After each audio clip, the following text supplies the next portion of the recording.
Sa linya ngayon si Attorney Romulo Macalintal na naghain po ng petisyon sa kataas-taasang hukuman tungkol po dito nga sa curious case of Attorney Petchy Rose Espera. Good morning po, Attorney. Magandang umaga sa iyo, Ted, at sa iyong mga tagapanood, tagapakinig. Opo, ano po ang tawag dito po sa inyong petisyon sa Supreme Court? Well, actually, yan ay kasama doon sa aking petition sa Korte Suprema na kung saan kinwestiyon ko yung pagpapaliban nila ng barangay election sa December 2025. Kasi sabi ko, unconstitutional yung batas na ginawa nila. Ngayon, itong mga liga ng mga barangay at 21 punong barangay, nag-file sila ng intervention at tinututulan nila ang aking petisyon at talagang gusto nila ma-postpone yung nasabing halalan. Ngayon, bilang bahagi ng kanilang intervention, nag-submit sila ng mga resolutions, mga special power of attorneys, mga sworn statements na notaryado umano nitong Attorney Espera. Na yung pirma noong Attorney Espera doon sa kanilang mga sworn statements ay kahawig at katulad or identical sa pirma noong nagtumayong witness ng doon sa Senate Blue Ribbon Committee hearing. Kaya nagkaroon kami, nagtaka rin kami. Bakit gano'n? Dahil sa kinabukasan, may lumabas na isang Attorney Espera na nagpahayag na hindi siya pumirma sa ganung uri ng mga dokumento. Kaya inihingi namin sa Korte Suprema na magkaroon ng verification yung bang mga sworn statements na isinumite sa Korte Suprema nitong mga liga ng mga barangay at punong barangay ay pinanumpaan nila sa harapan mismo ng Attorney Espera. O yung bang Attorney Espera na nagnotaryo ng kailang mga sworn statements na isinumite sa Korte Suprema ay siya rin Attorney Espera na nagnotaryo nitong affidavit ni Mr. Gutesa. So, yun ang aming hiningi. Kaya nag-file kami ng manifestation of grave concern sa ating Korte Suprema para ipaalam sa kanila yung mga ganitong pangyayari. Opo, pero bagamat yung pong affidavit doon sa Senado no, na umano'y ninotaryuhan itong si Espera ay ibang separate case no po na dito po sa sinasabi po na kanyang pagpapabulaan no na siya nga nagnotaryo dito po sa inyo mismong manifestation po sa Supreme Court. May mga binabanggit kayo na para bagang glaringly katakataka. Opo, pwede ba? Nga, kaya nga kami kami dahil sa bakit gano'n na kulang-kulang na 6 na po o 6 na pong dokumento ay sabay-sabay na nanotaryo sa isang araw na kung saan galing pa ito sa Isabela at iba pang mga area at sila bang lahat ay punta dito sa Maynila. Meron pang isang instance na yung isang resolution adopted by the punong barangay ng August 18, adopted nila yung resolution, pero notaryado din ng August 18 dito sa Maynila ay yung resolution ay inadapt nila sa condo na Isabela. Kaya doon kami nagtataka kung bakit ganito mga pangyayari.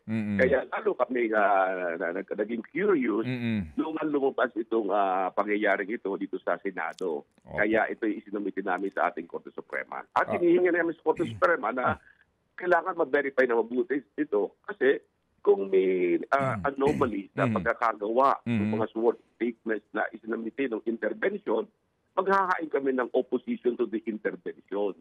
Na hihingi namin na i-deny yung intervention kasi hindi tama yung mga dokumentong isinumite nila. Basahin ko po, Attorney, with your permission, number 8. Yes, sir. More glaringly, in Annex B50 of the Petition Intervention, Barangay Resolution number 17 appeared to have been adopted on August 18, 2025 at Wigan, Cordon, Isabela. Yet, it was notarized also on August 18, 2025 by Attorney Espera in the city of Manila. Similarly, the special power of attorney of Punong Barangay Virgo Chamang of Wigan, Cordon, Isabela was also notarized on August 18, 2025 by Attorney Espera in the city of Manila. Di po ba? Yun, ganun nga. Oo. Yun ang aming ipinagtataka. Bakit gano'n, ano ha? At yun nga, lumabas nga itong pagkakataong ito na kami, naging, yung isinamitin namin yan, inihingi namin sa Korte Suprema na ma-investigan. Kasi before we filed this manifestation, nung mag-submit kami ng komento laban doon sa sinasabi nilang intervention, we already brought to the attention of the Supreme Court yung circumstances na yan. At lalong na umigting ang aming pagpapatibay na medyo may konting hindi tama yung pagkakagawa nung lumabas nga itong Attorney Gutesa na ito na may affidavit na pirmado din ng nasabing Attorney Espera. Okay, sige. Attorney, alam po naman natin, di ba, Chacha, mga kapatid, na kapag nagpapanotaryo ka sa iyong affidavit, nakalagay naman doon, di ba? Opo. Sinumpaan at nilagdaan sa harap ko, di ba? Yes. Okay. Sa harap ko at ipinakita sa akin na nagsasalaysay ang kanyang lisensya o anumang mga pagkakakilanlan, di ba? Identification card. Yes, opo. Bilang patunay na siya ang nagsalaysay at lumagda sa sinumpaang salaysay na ito, etc., etc. Appeared before me, di ba? Opo.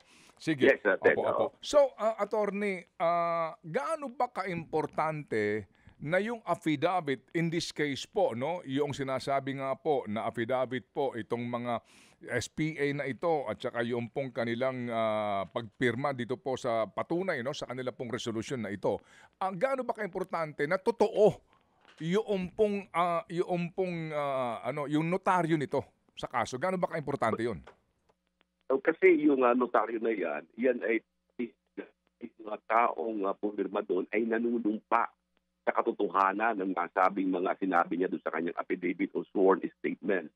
Na kung siya na nagsisinungaling doon, ay lalabas na siya ay nagsinungaling at maaaring maakusahan siya ng perjury o pagsisinungaling sa ilalim ng revised penal code. Diba? At saka yung kung hindi naman totoo na siya humarap doon, ay maaaring sa falsification of public documents. At saka yung nag-notaryo naman, kung hindi naman humarap talaga sa kanya, ay maaaring magkaroon din ng administrative or criminal liability sa ilalim ng ating batas.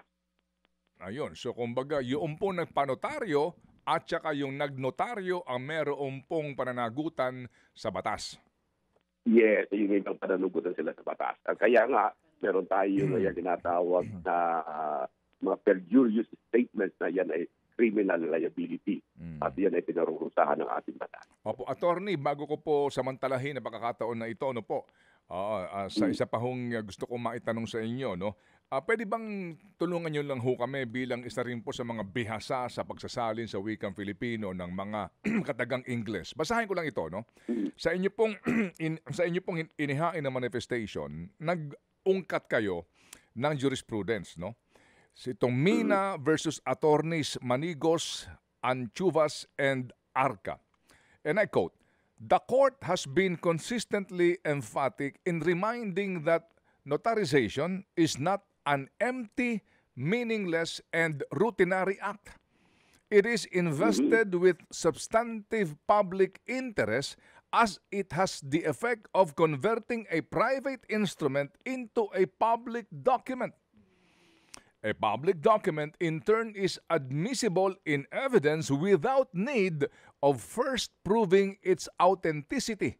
In other words, a notarized document is, by law, entitled to full faith and credit upon its face." Yun. Liwanag yan, Ted. Yan ay decision ng ating Korte Suprema na nagbibigay patunay kung gaano kahalaga at gaano kasagrado ang isang dokumento na pinanumpaan sa harap ng isang notary public. Yan ay hindi ordinary act lamang, hindi routinary, hindi yung pangkaraniwang ginagawa, kundi yan ay talagang binibigyan ng malalim na pagpapahalaga. Kasi yung unang ginawa lamang yung statement, private document lamang yan. Sa kanya lamang yun. Ngunit, nung yan pinanumpaan na, naging public document na yan. Ang ibig sabihin, lahat tayo ay involved. It involves public interest already. Kaya napakabigat ng nanilalaman na nasabing kasulatan kapag yan pinanumpaan na sa harap ng isang notary public. Okay, sige po. So, klaro yun. So, ngayon po, ano po ang inyong prayer dito po sa inyong petition, manifestation po, attorney sa Supreme Court? Well, dito sa aming manifestation, hinihingi namin sa ating Korte Suprema na papagpaliwanahin yung presidente ng Liga ng mga Barangay at yung 51 punong barangay kung ano talaga ang nangyari dito. Sino ba talaga yung notary public? Sila ba talaga ay umarap doon sa notary public na kung saan ay nanumpa sila sa kanilang mga sworn statement. At doon natin namin malalaman kung karapat-dapat na tanggapin ng hukuman yung kanilang intervention o pagtutol doon sa aking petition laban sa pagpapaliban ng barangay election sa December 2025. Ayan. Opo. Paano nyo na-discover ito? Dahil lang doon sa hearing po in the Senate din? Yes, oo. Nung sa hearing, kasi nung ginagawa nga namin nun yung comment namin doon sa intervention, naalaala namin yung pangalan ng Notary Public. Kaya nung lumabas yung pangalan ng Notary Public, hinanap agad namin sa mga pahayagan yung itsura noong pirma nung nasabing Notary Public at makita namin nakapareho ng pirma dito sa aming sworn statement na tanggap. Doon na kami gumawa ng ganitong manifestation of great concern sa ating Korte Suprema. At saka pareho po... Kasi katungkulan kasi namin yun na ipaalam yun sa Korte Suprema bilang isang abogado. Kung ganyan mga pangyayari, dapat nalalaman nila yan. Pero parang pareho din po yung stamp di ba? Yung... Oo, pareho nga Pareho. Ngayon, pero kung titingnan mo yung Atty. Espera nagdi-deny niyan, iba talaga yung pirma niya kasi parang buo yung pangalan niya. Pero diyan sa na-stamp na yan, parang initials lamang ang lumalabas. Okay, so maliban na lamang kung muling lalantad si Atty. Espera, sasabihin na, hindi rin totoo yan ha? Kayong mga kapitan. Di ba? Ginamit ko, hindi totoo yan. Opo. So, ngayon, yan bahala sila siguro. Yan is the words of the punong barangay and the words of Atty. Espera. Parang talagang curious case of Atty. Espera kasi kung siya ay magpapabulaan dito sa kanyang notaryong ito, parang parang showcase siya ng mga namemeke. Oo, kasi kung yung pinabubulaan ng lamang niya isang dokumento lamang, yung affidavit ni Gutesa, halos medyo walang problema Pero itong isinumitin namin ito, kulang-kulang na 70 o 60 dokumento, siguro dapat talaga maging curious tayo. Bakit may ganoong mga karaming dokumento na notaryo ng isang Atty. Espera? Hindi na ko sinasabi sa mismo yun, Yun naman yun, pero yun ang pangalan na lumabas doon sa aming natanggap ng mga sworn document. Opo. Pero di ba sa panuntunan po ng mga abogado, attorney, ang mga notary public ay may libro? Di ba? Sige, tama ka doon. May libro sila. Kasi nga, yung mga mahigpit, hindi pumapayag. Talagang pag haharap ka sa kanya, okay, and then doon sa libro, nino-note yun Di ba? Lahat ng iyong... kasi yan po, di ba yan po binibigay sa Supreme Court? Hindi, pinibigay sa Regional Trial Court doon sa kung saan sila ay nag-apply para maging notaryo. At naka-imbak yan, matagal yan. Kasi kung sakali kinakailangan magkaroon ng pag-verify niyan, laging andoon na sa ilang mga report. Yan yung notarial book yan At yung libro yun, kapag puno na, isasubmit mo yun doon sa korte. Ayun. So sa RTC, kung saan ka nakarehistro bilang notaryo? Yes, yung kopya ng notaryo mo, yung libro yun ay sinasubmit yun doon para doon nila makikita kung talagang yung mga notaryo ay nakapasok doon sa yung libro. So, kung iimbestigahan to ng RTC sa utos ng Supreme Court, pakukuha yung libro kung talaga bang... Yes, at saka tatawag yung abogado kung sino talaga yung pumirma sa nasabing mga dokumento. So, pwede ka bang magnotaryo ng kolorum? Kumbaga, ikaw nga yung notaryo pero hindi mo nililibro? Hindi po pwede. Malaking falsification ng dokumento yun. Kaya napakalaki ng obligasyon ng isang notary public. Hindi basta-basta yan. Kasi yan ay nag-a-apply ka, papatutunayan mo your moral character, ikay matagal na nagpapraktis ng batas. At marami mga requirements na hinihingi ang ating Korte Suprema bago magkaroon ng isang notarial commission. Pwede ka ma-disbar, kung sakasakali. Pwede, yes. Kasama yan sa sanctions na nasa ilalim ng ating mga batas. Okay, sige. So klaro po ito. At muli ho, kami tumawag po sa panig nitong si attorney at siya po ay nagsabi na hindi siya makapagbibigay ng pahayag sa publiko sa panahong ito. Okay. Ocha, may tanong ka ba? Okay ka na. Si Chacha po kasi, alam niyo ho, kapanganakan niya 1975. Ha? Okay. So 50 anyos na siya. Oh. Golden girl. Last August 45 lang ako eh. Oo. Anyway, sige, ano ba meron kasi dyan? ngayon mga kapatid, ito nga po, 50th anniversary, may mga patalastas sa Trilla in Manila. Trilla in Manila. October 1, 1975. Makasaysayan po ito mga kapatid nga, no? Kasi alam nyo itong laban na ito yung, trilogy. Opo, itong laban nila Muhammad Ali tsaka ni Joe Frazier. Actually na technical knockout dito si Frazier on the 14th round, no? Okay? At talaga pong sa kwento po ni Kuya Al Mendoza na that time po yung nagko-cover na ng sports, no? Particularly po itong Trilla in Manila, talaga namang bugbugan ito. Pero itong si Attorney Romy Mac, para lang sa kabatiran po ninyo, nung panahon na iyon, ilang taon na kayo, Attorney? I'm 22 or 23 years old. Pero meron ho kayong, kasi alam niyo si attorney kasi dati di ba nag-i-slam book at scrapbook pa kayo? Yes, so may mga scrapbook tayo doon, mga panahon natin, mga kabataan, di ba?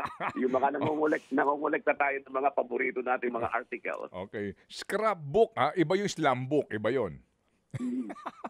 Yeah.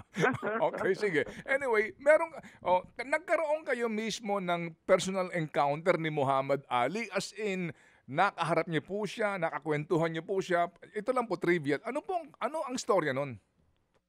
Yung kasing nung bata pa kasi mga 1960s, nangungulekta na ako ng mga litrato, mga articles about Muhammad Ali. Pero nung kilala pa lang siyang Cassius Clay, yung mga 60s yun. Nung dumating sa Pilipinas noong 1975 para sa Trilla in Manila, naisip kong dalhin ito doon sa hotel na kung saan na naka-stay at the time. At ako na may napagbigyan, dinala yung aking album kay Ali. Wala ako doon. Nung makita ni Ali yung aking scrapbook, natuwa pala siya. Ipinatawag ako. At doon kami nagkita. And tuwag-tuwa siya. Sabi niya, ito daw aking album, this is authentic, sabi niya. Kasi daw sa ibang bansa, ginagawa lang yun pag alam nilang darating siya. Pero sa akin, nakita niya, original talaga kasi halos yellowish na eh. Talaga kasing naka-imbak yun noon na sa aking mga files. Kaya sa tuwa niya, sabi niya, what do you want me to do about your album? Sabi ko, gusto ko lang ng kanyang signature. Alam mo, halos 7 o 8 photos na nandun siya, pinagpipirmahan niya yun. At tuwan-tuwa siya. At bukod dyan, nung matapos ang pirmahan yun, hindi pa niya ako pinaalis. At sabi niya, would you like to stay with me for a while? Sabi niya, kasi wala daw siyang kasama, nabuboard siya sa kanyang kwarto. Ang ginawa niya, nag-set up siya ng 8mm film ng The Lawbreakers. Noon pa kami ng sine. Wala pa nung mga Betamax, wala pa VHS. Kundi 8mm film pa lang. Siya pa nag-set up noon. And nakaupo lang kami sa carpet. Alam mo, pinakamaganda noon, I thought at the time na nananaginip lang ako. Kasi tatayo siya, kukuha siya ng juice, magtitimpla siya, bibigyan niya sa akin. Bibigyan ko ng biscuit, chocolate, kakain. Kaming dalawa kumakain kami. Kaya sabi ko, napakabay talaga nito kasi, alam mo, hindi naman ako kilala. Hindi pa naman ako bugado noon. Ay, wala akong appointment. I did not have any appointment with the guy. Pero he accommodated me as if we were a long friend. Kaya talagang napakaganda nung pangyayaring yun. At saka nung malaman niyang wala akong dalang camera, pinapunta pa niya ako sa following Sunday doon sa kanya sa Folk Art Theater para magkaroon kami ng picture taking. Imagine, malapit ang laban niya, naisip pa niya na papuntahin ako doon para lang mag-picture taking daw kami. So itong picture ngayon sa ating television na nakahubad si Cassius Clay, saan kinuha ito? Itong black and white picture na to? Yan ay takuan yan doon sa dressing room niya after the training sa Folk Art Theater. Pumunta kami sa dressing room niya. Alam mo, yung mga media, pagkatapos ng training, siyempre, sumusunod yung mga media, lahat. Pagdating doon sa may dressing room, restricted area, sabi noong security. Only this guy can enter with the tram. Sabi niya, ako yung guy na yun. Wow. Okay. At doon pinakita niya. Imagine, kaya ako, tuwan-tuwa ako. Saka alam mo yung kanyang kindness, humility. Kasi isipin mo he was the most popular guy in the world at that time. Yes. Siyang pinakasikat, Pero naisip pa niya na i-accommodate pa ako the following Sunday. Siya pa ang nagbigay ng direktiba doon sa kanyang staff. Be sure Romy is in my dressing room after my training, sabi niya. Sa Hilton Hotel kami nagkita yung unang pagkikita namin. Pero nung malaman nga niyang wala akong dalang camera, binigay na instruction yung kanyang staff na to make sure na after the training, isasama ko doon sa dressing room kasi kailangan daw magkaroon kami ng picture kaming dalawa. Kaya yun sabi ko, I'm the only one in the world who had 2 hours with him because of a very old scrapbook. Yun ang story namin ni Muhammad Ali. So, sa Hilton siya naka-check-in, yung old Hilton sa Ross Boulevard? Yes, it's sa United Nations Avenue, sa Hilton Hotel. Okay. Opo. And then, paano kayo, attorney, paano kayo, nung pumunta kayo sa Hilton, kasi Cassius Muhammad Ali na yan di ba? So, paano kayo nakalapit sa kanya? Kasi yung nagpunta ko sa reception, sabi ko kung saan na yung sino ang cast ni Muhammad Ali. And I was referred to a certain attorney Griffin, yung kanyang lawyer niya. Doon ko pinakita yung scrapbook. Sabi ko, baka pwedeng mapadala niya. Sabi niya, you know, sir, sabi niya, his room is a restricted area. No one is allowed to go to his room. Sabi niya, except the members of the staff. He cannot be disturbed. Sabi ko, can you just show him to him may album, sabi ko, may scrapbook. Then I was very persistent. So siguro naawa naman siya sa akin. Nagpunta kami sa 21st floor, sa Presidential Suite. Pinagintay ako sa labas. Dinala niya sa kwarto ni Ali yung aking album, yung scrapbook. Aba, after 5 minutes, halos tumatakbo siya. Sabi niya, hey guy, the chump wanna see ya. The chump wanna see you. Wow. Sabi ko, hindi ko naman sabi ko sa kanya, sinabi ko na sa iyo, matutuwa yan. Okay. So, pagkatapos, pumasok pumunta kami sa kwarto niya, he knocked on the door, tapos nakarinig ako, come in. Pagbukas siya ng pintuan, sabi ni Ali, is he the guy? Sabi, yes sir. Okay, leave him alone. Sabi niya. Wow. Leave him alone. All right. Siguro sabi naman niya, kaya-kaya ko naman yan. 5'4 lang yan. Ako 6'1. Sabi ni Ali. Pero, attorney, yung pong kanyang, yung kanyang projector, dala niya yon o sa hotel yon? Yung meron siya, dala niya yon? Sa kanya yun. Talaga? Oo. Siya pa nag-set up yung 8mm.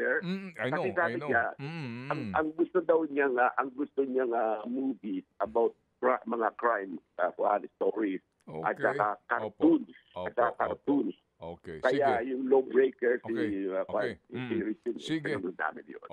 Sige. So, attorney, salamat po for sharing your story. Meron na kami importanteng panayam. Sana nga po maraming salamat, Ted. Gusto ko sana magtanong sa inyo, attorney. Attorney, wala ba kayong picture with Pancho Villa?